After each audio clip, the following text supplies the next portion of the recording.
2025 में महाकुंभ से सनातन को लेकर तरह तरह की तस्वीरें सोशल मीडिया पर इन दिनों भरी पड़ी हैं। चाहे माला बेचने वाली वह लड़की हो या फिर IITN बाबा या फिर तरह तरह के विचित्र बाबा। अब लाखों श्रद्धालुओं में लाखों कैमरे हैं तो कुछ तो सामने आएगा ही। लेकिन क्या संतत्व कोई भी पा सकता है?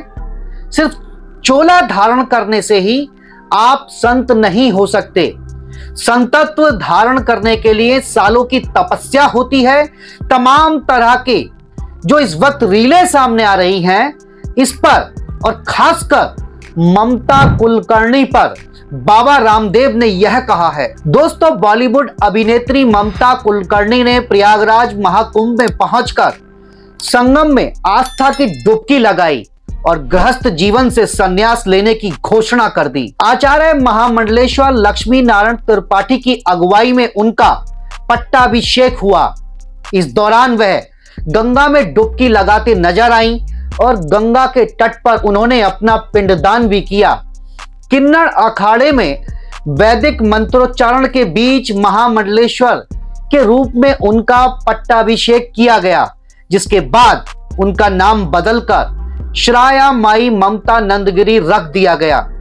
अब दोस्तों, इसी के बाद विवाद ने भी जन्म ले लिया। कुंभ में आ रही तमाम रीलों पर और ममता कुलकर्णी पर पत्रकारों से बातचीत करते हुए बाबा रामदेव ने कह दिया, और कह क्या दिया, बाबा रामदेव भड़क गए और जवाब में उन्होंने कहा, कुछ महामंडलेश्वर बन गए, किसी के भी नाम के आगे बाबा जोड़ देना, किसी भी प्रकार के ओछी हरकतों को, रील को कुंभ के नाम पर लोगों तक पहुंचाना ठीक नहीं है।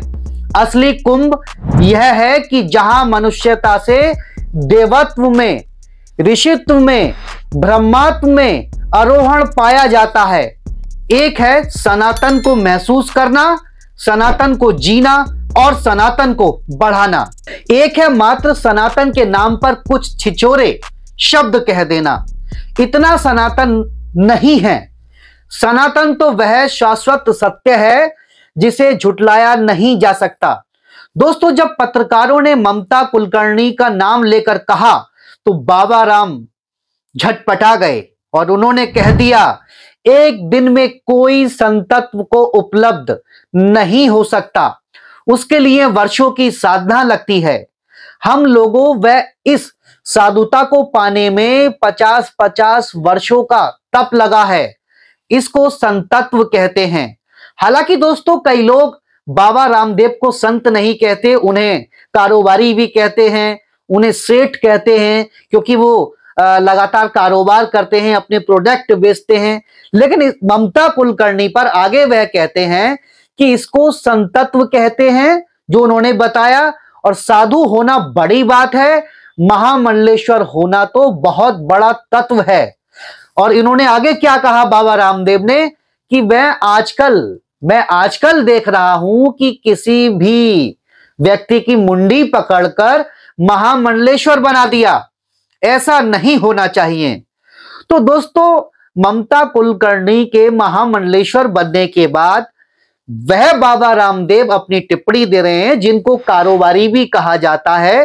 हालांकि बाबा रामदेव तमाम तरह के योग सिखाते वो नजर आते हैं और योग की वो विद्या देते नजर आते हैं, और तमाम इसलिए उन्होंने इसके लिए अपने संस्थान भी चला रखे हैं। लेकिन कुंभ में जो बाबा रामदेव की ये प्रतिक्रिया आई है, उससे कहीं ना कहीं ममता कुलकर्णी के लिए मुश्किलें बढ़ने वाली हैं।